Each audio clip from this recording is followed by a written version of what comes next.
হযরত ওমর বলেন, জাহালাতের সময় আল্লাহর নবীকে লাঞ্ছিত করার জন্য আমি হারাম শরীফে প্রবেশ করলাম। আমি দেখতে পেলাম তিনি নামাজ পড়ছেন। মনে মনে ভাবলাম, নামাজের সময় কিছু করব না, নামাজটা শেষ হয়ে যায়। রাসূল নামাজের মধ্যে তেলাওয়াত করতেছিলেন, শব্দ করে আওয়াজ করে তেলাওয়াত করতেছিলেন। আমি পেছনে দাঁড়ানো, নামাজ শেষ হলেই টর্চার করব। তেলাওয়াতে এত মজা লাগলো, মজা তো লাগবেই, একে তো কোরআন আর তেলাওয়াত করতেছেন তিনি যার উপরে নাজিল হয়েছে। সুবহানাল্লাহ, সুবহানাল্লাহ, আল্লাহু আকবার। কি মজা, যার উপরে নাজিল হয়েছে তিনি তেলাওয়াত করছেন। হযরত ওমর বলেন, তেলাওয়াত শুনে মনটা পাগল হয়ে গেল। মনে মনে ভাবলাম, মুহাম্মদ সাল্লাল্লাহু আলাইহি ওয়াসাল্লাম তো জীবনে কোনো কবির সাথে চলাফেরা করেন নাই। নিশ্চয়ই কোনো জেন তাকে রাতের বেলায় কোনো জেন তাকে শিখাই দিয়েছে, নইলে মিলায় মিলায় কিভাবে বলে, এটা বোধহয় কোনো জেনের কথা হবে।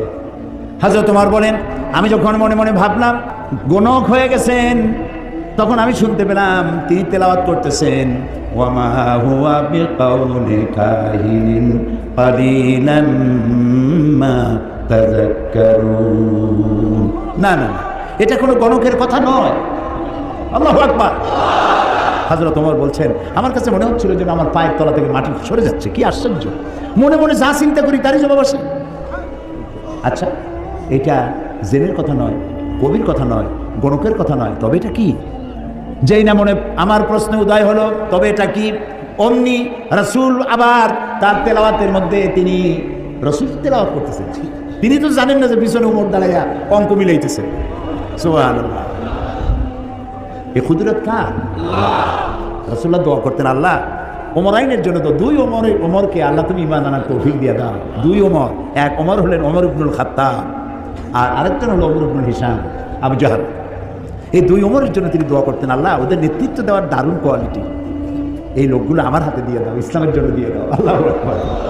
তো রাসূলের দোয়া একজনের জন্য কবুল হয়েছে, হযরত ওমর ইবনুল খাত্তাবের জন্য।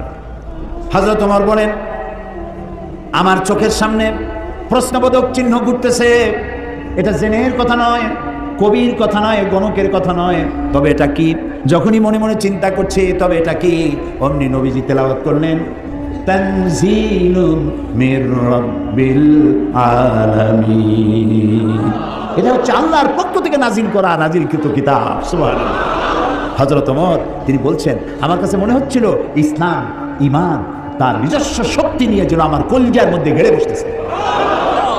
কিন্তু তখনও হেদায়েতের সময় আসে নাই বলে তখনও তিনি ঈমান আনতে পারেন নাই। পরবর্তী সময় সূরার, আমি যেখান থেকে তেলাওয়াত করলাম সূরা তাহা, এই তেলাওয়াত শুনছিলেন। আর তারপরে তিনি যে তরবারি দিয়ে রাসূলকে হত্যা করতে গেছিলেন, এগুলো আপনাদের জানা আছে, সেদিকে যেতে চাই না। তরবারি ভালাই দিয়া লা ইলাহা ইল্লাল্লাহু মুহাম্মাদুর রাসূলুল্লাহ, ঈমান নসিব হয়ে গেল। তো এই কোরআন জিরোকে কি বানাই দিল? বলেন, হিরো বানাই দিল। আর কোরআনের সাথে যারাই বেয়াদবি অতীতে করেছে, বর্তমানে করে, ভবিষ্যতে করবে, সে যত বড় হিরো হোক, আল্লাহ তারে জিরো বানাই দিবে। ও বগুড়ার যুবকেরা, বগুড়ার যুবকেরা, তোমরা কি জিরো হতে চাও না হিরো হতে চাও? যুবকদের উচ্চ কণ্ঠে শুনতে চাই, তোমরা কি হতে চাও? তোমাদেরকে হিরো বানাবে এই কোরআন। সুবহানাল্লাহ। এই কোরআন একখান কিতাব, বিশাল বিপ্লব করেছে, রিভলিউশন, ইনকিলাব করেছে একখানা কিতাব। যারা চুরি করতো, ডাকাতি করতো, যৌন চাহিদা মেটাবার জন্য একটা মেয়ে লোক দরকার। সেই মেয়ে লোকটা কার বউ, কার মা, কার মেয়ে দেখার কোনো চিন্তাই করতো না, তারা সে কামটা করতো।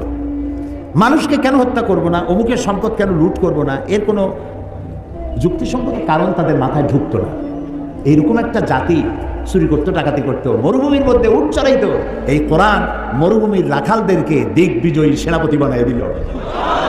এই কোরআন মরুভূমির উটের রাখালদেরকে, ভেড়া দুম্বার রাখালদেরকে ন্যায় বিচারক বাদশা বানাই দিল, বিচারপতি বানাই দিল। আস্থা দুনিয়া, অর্ধেকটা পৃথিবী মুসলমানদের পায়ের তলায় এনে দিল। সুবহানাল্লাহ। এই সেই কোরআন, যে কোরআনকে তোমরা ছেড়েছো, যে কোরআনকে আমরা ছেড়েছি। কোরআন বুঝতে চেষ্টা করি নাই। এ কোরআনের নাম কোরআন, এটার নাম কি? এটার নাম কোরআন, এটার নাম হুদা, এটার নাম শিফা, এটার নাম জিক্র, এটার নাম নূর, এটার নাম তানজিল, এর নাম কিতাব। এই নামগুলি কি আমার বাপের বানানো? আমার বানানো? এই নামগুলি কার? আল্লাহ তাআলা। ওয়াল্লাহি আমি আপনাদেরকে আমার বাপের গল্প শুনাইতে আসিনি, আজে বাজে গাঁজাখুরি কেসা কাহিনী শুনাইতে আসিনি। কোরআনের ওয়াজ করেই তো কুল পাই না। এক শ্রেণীর লোক আছে যারা ওয়াজ করতে আসা আজে বাজে গল্প কেসা কাহিনী বলে মানুষ কান্দায় টান্দাই তারপরে সর্বনাশ করে তুই। অনেক রাত শুনলো ওয়াজ, বাড়ি যখন যায় লোকেরা জিজ্ঞেস করে এত রাত কোথায় ছিলাম? অমুক জায়গায় গেছিলাম। কেন? ওয়াজ শুনতে গেছিলাম। কি ওয়াজ? সাংঘাতিক ওয়াজ। কে ওয়াজ করলো? ও সাংঘাতিক বক্তা। তাছাড়া ভাই সবই যখন সাংঘাতিক, কি শুনলে তার দু একটা আমার শোনাও না। কয় এত সময় শুনছি তার একটা কথাও যদি আমার মনে থাকে। এগুলোর তো কোনো দাম নেই। ওয়াজ হচ্ছে, যুবকরা আসে না কেন? তাফসীর শুনতে আসে। সাধারণ ওয়াজ মাহফিল, মিলাদ মাহফিল যারা করে যাইতে চায় না, কারণ ওখানে নাই কিছু সারবত্তা। একদিন নবী মুস্তাফায় রাস্তা দিয়ে হাইটে যায়, হরিণ একটা বাধা ছিল গাছেরই তলায়, সাল্লাল্লাহু আলা মুহাম্মদ। আচ্ছা, কোথায় পাইছেন? আছে কোথাও নবীর জীবনে এরকম ঘটনা কোথাও হয়েছে? নবীর নামে, রসুলের নামে আন্দাজে বানাইয়া বানাইয়া কান্দার ভান করে মানুষ কান্দাইয়া তারপরে সর্বনাশ করে তুই। আর ইয়াং জেনারেশন যারা বিজ্ঞান পড়ে, যারা ইতিহাস পড়ে, ভূগোল পড়ে, যারা ইন্টারনেট দেখে, ওয়েবসাইট দেখে, কম্পিউটার ব্রাউজিং জানে, তারা কম্পিউটার, ইন্টারনেট, ইমেল, ওয়েবসাইট, এই জগতের মানুষ তারা যখন এইসব কেসা কাহিনী শুনে তো কয় যে এ তো আদম আলাইহিস সালামের যুগের কথা কয়, এগুলো শুনে আমাদের লাভ নেই। ওরা মনে করে ইসলাম মানে সেকেলে, ইসলাম মানে হচ্ছে এই মধ্যযুগীয় ব্যাপার স্যাপার, এর মধ্যে কিছু নেই। কিছু আছে কিনা কালকে শোনাবো ইনশাআল্লাহ। এর মধ্যে কোন বিজ্ঞান চাও? কি চাও তোমরা? কি শুনতে চাও? তিবিয়ানান লিকুল্লি শাই, সব কিছু আল্লাহর মধ্যে বলে রেখেছেন। ইতিহাস আছে, তিরিশের মধ্যে আছে কি? একটু কৌতূহল হলো না জানার জন্য? আহারে কপাল। ডিসি সাহেবের কোর্ট থেকে, এসপির অফিস থেকে, অথবা জজ কোর্ট থেকে একটা চিঠি যদি আপনার নামে আসে ইংরেজি ভাষা, সেই চিঠিটার অর্থ আপনি জানেন না, ভাষাটা জানেন না, ইংরেজি জানেন না। এখন ওই চিঠি বোঝার জন্য আপনার কি কোনো পেরেশানি হবে নাকি হবে না? পেরেশানি হবে। এটা কি দুদকের চিঠি নাকি? এটা কি আমাকে গ্রেফতার করার চিঠি? এটা কি আমার সম্পদ সব এই কি জানি কয় নিলাম করে নেওয়ার চিঠি? জানার জন্য ছুটবেন, ভালো ইংরেজি জানে কে। যতক্ষণ পর্যন্ত চিঠির মর্ম না বুঝবেন ততক্ষণ পর্যন্ত আপনার পেরেশানি দূর হবে না। এ কথা কি মিথ্যা না সত্য? তো একটা ডিসি অফিসের সামান্য একটা চিঠি, এসপির অফিসের একটা সামান্য চিঠি, কোর্টের দুদকের একটা চিঠি বোঝার জন্য এত পেরেশানি হয়? অত বড় আকাশটার মালিক, জমিনের মালিক, আমার মালিক একখানা চিঠি দিয়েছেন নাম কোরআন শরীফ, এটা জানার জন্য আগ্রহ সৃষ্টি হলো, পেরেশানি হলো না। আহারে পোড়া কপাল। সারাটা জীবন সূরা ফাতিহা দিয়ে নামাজ পড়লাম, অর্থও জানি না, ব্যাখ্যাও জানি না। আহারে কপাল, বদকিসমতি জাতি। এ কোরআনের, এ কিতাবের যতগুলি নাম আছে তার মধ্যে একটি নাম হচ্ছে কোরআন। এটাকে আমরা হুদা যদি বলি অনেকে চেনে না। ওই কি এর হুদা? হুদা মানে বরিশালের ওদিকে হুদা মানে খালি হুদাহুদি বলে। হ্যাঁ, হুদা। এখানে কি বলে? আচ্ছা, না বললেও কোনো এক সময় বলবে। তো হুদা বললে বুঝবে না, তানজিল বললে বুঝবে না, নূর বললে বুঝবে না, সেবা বললে বুঝবে না। সব থেকে কোন নামে চেনে এটাকে? কোরআন। তারপরে ফোরকান বললেও চেনে। তারপর চিন্তা করে ফোরকান তো সাইড কান, এটা কি? ওটাও বুঝবে না। কোরআনই ভালো করে বুঝবে। তার প্রথম নামটাই হলো কোরআন। কোরআন মানে কি? কোরআন শব্দের অর্থ হচ্ছে বহুল পঠিতব্য, বহুল পঠিত, যা বারবার পড়তে হয়। এই যে নাম, সার্থক নাম, কোরআনের চাইতে বেশি পড়া হয়েছে পৃথিবীতে এরকম একখান বইয়ের নাম আপনি বলেন।